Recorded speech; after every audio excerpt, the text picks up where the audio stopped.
இந்த சாப்டரோட ஆரம்பத்திலேயே அந்த டீம் ஏவை சேர்ந்த எஸ்ட்ராங் பிளேயர் சாகிறதுக்கு முன்னாடி இந்த சென்டர் ஆஃப் வில்லேஜ்க்கு சப்போர்ட் தேவைன்னு சொல்லிட்டு அந்த இடத்துல உயிரை விட்டுட. இதை பார்த்த ஆலிசம் ஹவு போரிங், இது என்டர்டைன்மெண்டா கூட இல்ல அப்படிங்கிறப்போ அந்த வில்லேஜ்ல இருக்க எல்ஃப் எல்லாருமே நம்ம ஆலிஸ பார்க்க பதிலுக்கு இவளும் எல்ஃப பார்த்துட்டு நீங்க எல்லாரும் ஆல்கஹால மேக் பண்ணீங்களான்னு கேட்க, இந்த சீன் நடந்ததுக்கு அப்புறம் தான் ஜூஹுவாக்கு இந்த மாதிரி ஒரு பர்சன் இல்ல அப்படின்னு சிஸ்டம்ல வந்திருக்கும். இதை பாக்குற அவளும் எங்க 3 பேர்லயே ரொம்ப ஸ்ட்ராங்கான பர்சன், ஆனா இப்ப அவனே இல்லங்கிறத என்னால நம்ப முடியல. இவன் அந்த இடத்துல என்னதான் பண்ணி வச்சிருக்கான்னு தெரியல. உடனே அவளும் அங்க இருக்கவங்களுக்கு ஆர்டர் கொடுக்கறான், பிளட் டீமன் சர்க்கிள கேஷ் பண்ணுங்க அப்படிங்கிறப்போ நம்ம ஹீரோவை சுத்தி அந்த கில்டுல இருக்க எல்லாருமே அட்டாக் பண்ண ரெடியா இருக்க.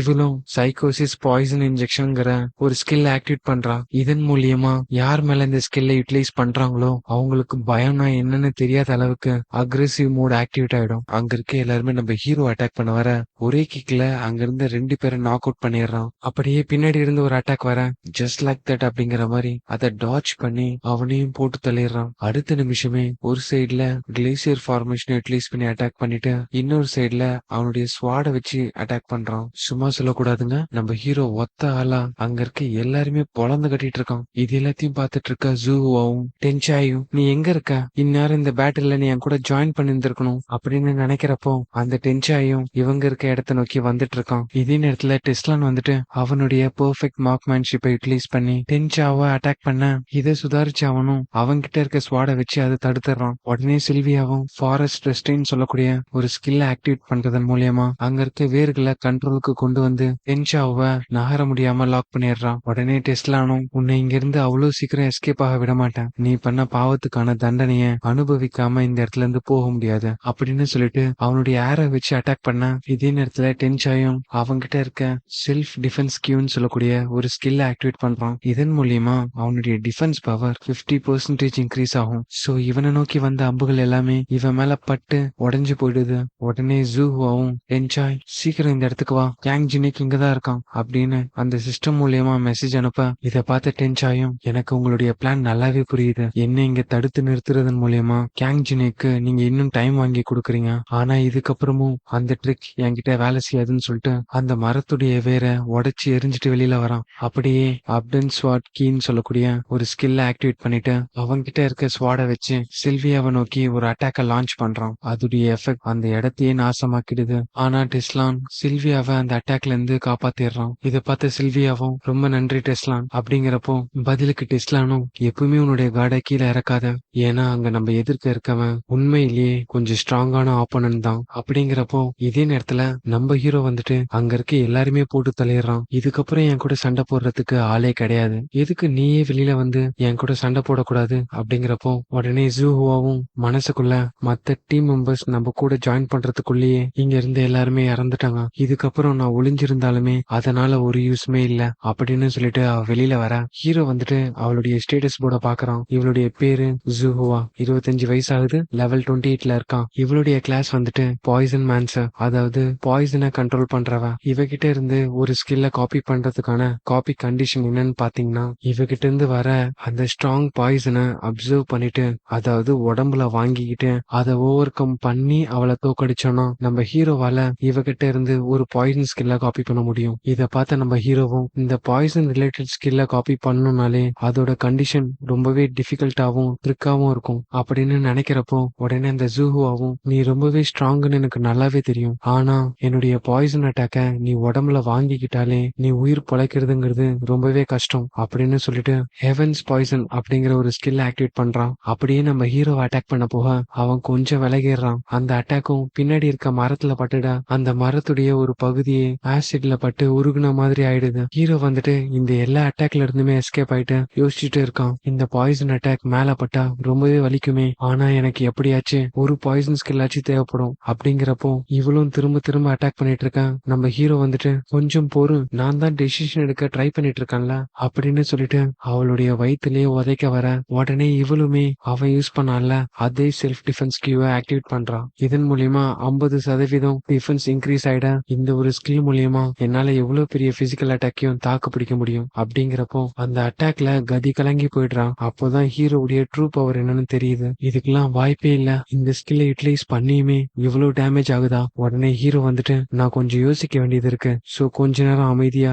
அங்கேயே கடை அப்படிங்கிறப்போ உடனே இவ்வளவு மனசுக்குள்ள நான் கொஞ்ச நேரத்துக்கு எப்படியாச்சும் தாக்கு பிடிக்கணும், டென்ஷா இந்த இடத்துக்கு வர வரைக்கும் அப்படின்னு சொல்லிட்டு திரும்பவும் நம்ம ஹீரோ அட்டாக் பண்ண வரா. பதிலுக்கு அவனும் நான் சொல்றத நீ கேட்க மாட்டல அப்படின்னு சொல்லிட்டு அவளை அடிச்சு பறக்க விட்டுறான். அதுக்கப்புறம் தான் நம்ம ஹீரோவோட கைய பார்க்கும்போது தெரியுது அவளுடைய பாய்சனை ஒரு நீடில் மூலியமா நம்ம ஹீரோவோட கையில குத்திட்டு போயிருக்கா. உடனே ஹீரோவை பார்த்து நீ என்ன பத்தி என்ன நினைச்ச, ஒரு ஃபூலிஷ் மாதிரி வந்து உன்னை அட்டாக் பண்ணி டேமேஜ் வாங்குவான்னா கடைசியா ஒரு வழியா என்னுடைய வேலையை நான் முடிச்சிட்டேன். உடனே சிஸ்டம்லயும் ஹெவன்லி பாய்சன் உங்க உடம்புல இன்சர்ட் ஆயிடுச்சுன்னு வருது. மோஸ்ட்லி எல்லா பிளேயருக்குமே உடம்புல மானா ஃப்ளோ இருக்கும். இந்த பாய்சன் நம்ம ஹீரோவுடைய உடம்புல ஏறினதுனால அந்த மானா ஃப்ளோ ஆகுற பாத் டேமேஜ் ஆயிருக்கு அப்படின்னு சிஸ்டம்ல வர இங்கே இந்த சாப்டர் முடியுது. அடுத்த சாப்டரோட ஆரம்பத்திலேயே இந்த ஹெவன் பாய்சனை பொறுத்த வரைக்கும் இன்னும் கொஞ்ச நேரத்திலேயே உன்னுடைய மானா பாத் மட்டும் இல்லாம உன்னுடைய ஆர்கன்ஸையும் சேர்த்தே டேமேஜ் பண்ண ஆரம்பிச்சிடும். அது மட்டும் இல்லாம இந்த பாய்சன் மானா பாத் வழியா போறதுனால இதுக்கு ஆன்டிடோட்னு ஒண்ணு இல்லவே இல்ல.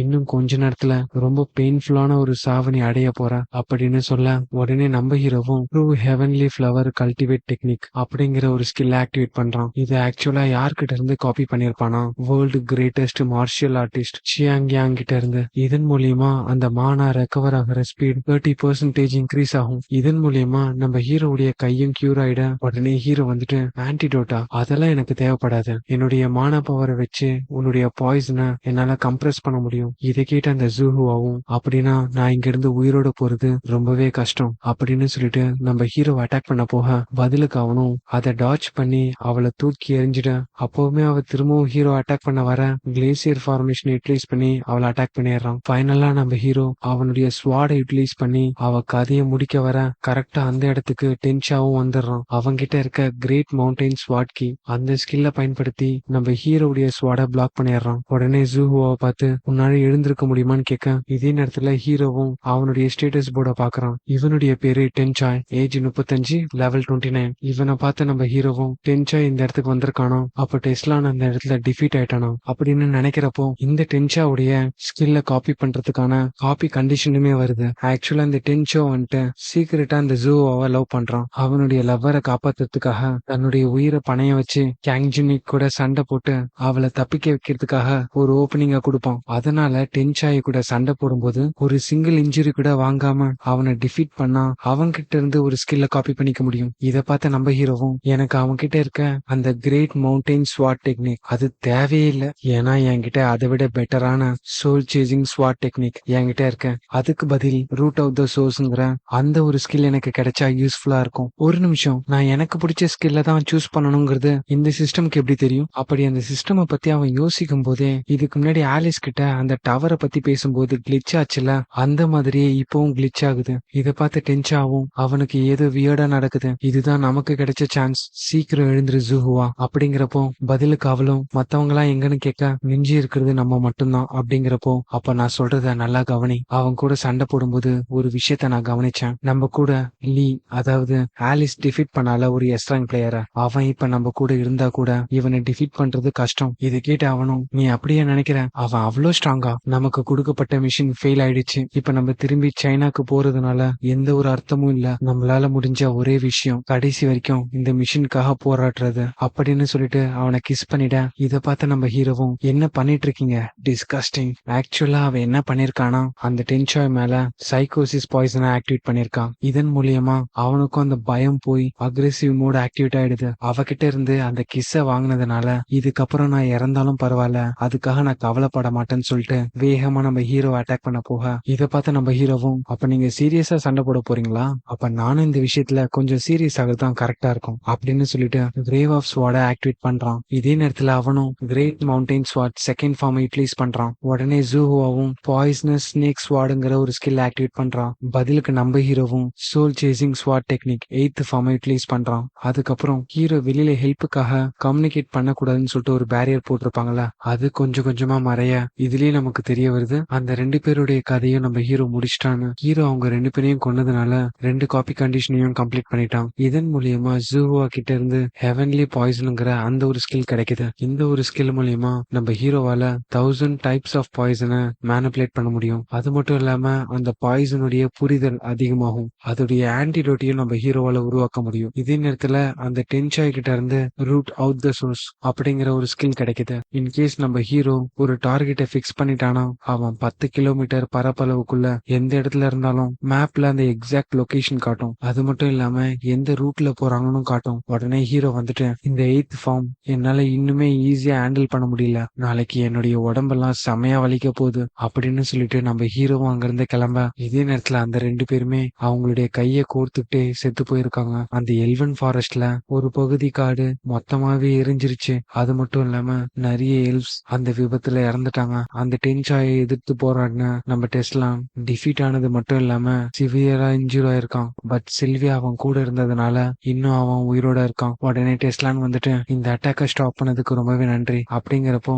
பதிலுக்கு ஹீரோவும் நீ ரொம்பவே கூலா ஆக்ட் பண்ணது போதும், ஒழுங்கா போய் ரெஸ்ட் எடுன்னு சொல்ல, இதே நேரத்துல அந்த லீடரும் இங்க நடந்த விஷயத்த பார்த்து ரொம்பவே ஷாக் ஆயிட்டாரு. ஏன்னா எப்பயுமே அவர் வீட்டுக்குள்ள இருந்து ஆர்டர்ஸ் மட்டும்தான் பாஸ் பண்ணுவாரு. வெளியில வந்து இப்படி நடந்திருக்கிறத பார்த்துட்டு ஷாக்ல உள்ளே கிடக்குறாரு. அந்த எல்ஃப் வில்லேஜ்ல இருக்க குழந்தைங்களுக்கு ஆலிஸ் வந்துட்டு ஒரு முன்மாதிரியா மாறிட்டா. அது மட்டும் இல்லாம ஆலிஸ்க்கு ஒயின் பிடிக்குங்கிறதுனால அது ஒரு கலாச்சாரமாவே மாறிடுச்சு. நம்ம ஹீரோவும் அந்த வில்லேஜ் சுத்தி ஒரு 8 ஸ்டார் பேரியரும் 2 3 ஸ்டார் பேரியரும் போட்டு விட்டுறோம். இதுக்கப்புறம் அந்த ஜாங்குவா கில்டுல இருந்து யாராலையும் இந்த காட்டுக்குள்ள ஈஸியா உள்ள வர முடியாது. அது மட்டும் இல்ல, எனக்கு பிடிச்ச பீப்புள்ஸ் மேல யாராச்சும் கை வச்சா எனக்கு சுத்தமா பிடிக்கிறது இல்ல அப்படின்னு நினைச்சுக்கிட்டே அங்க இருந்து கிளம்ப, இதே நேரத்துல அந்த சைனீஸ் கில்டுடைய ஹெட் குவார்டர்ஸ காட்டுறாங்க. நம்ம அனுப்புன அந்த அட்டாக் பார்ட்டியில மொத்தம் 150 பேரை சேர்த்து 3 எஸ்ராங் பிளேயரும் அந்த இடத்துக்கு போயிருக்காங்க. ஆனா அதுல ஒருத்தர் கூட உயிர் தப்பிக்கல அப்படின்னு சொல்லிட்டு தலையில கை வச்சுட்டு அந்த சைனீஸ் கில்டுடைய வைஸ் பிரசிடென்ட் லியோ ஒரு மீட்டிங்ல எல்லார்கிட்டயும், அப்ப நீங்க சொல்ல வருது